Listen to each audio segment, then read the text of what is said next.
And good morning, this is my Jeep WJ, and it's a quick update. And I got my contact patterns. The first one didn't come out good. I was not performing it correctly.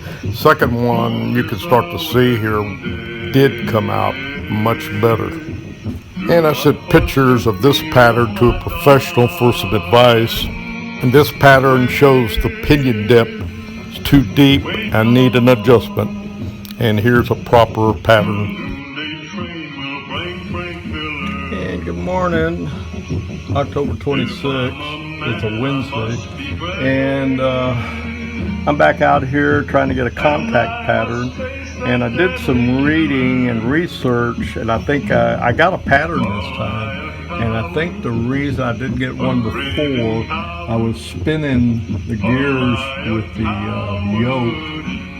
And what I found that you're supposed to use the ring gear because it puts more force on the gears when they go around. And I got I don't know if you can see it. I'm gonna turn this sideways, but I did get a pattern this time. Something that I didn't get yesterday. I don't know with the shadow and everything. I don't know if you can see it, but I'm gonna take some pictures. But anyway, I feel a little better about it, and let me see if I can point some of them out. Get this light in place so we can see something. Okay.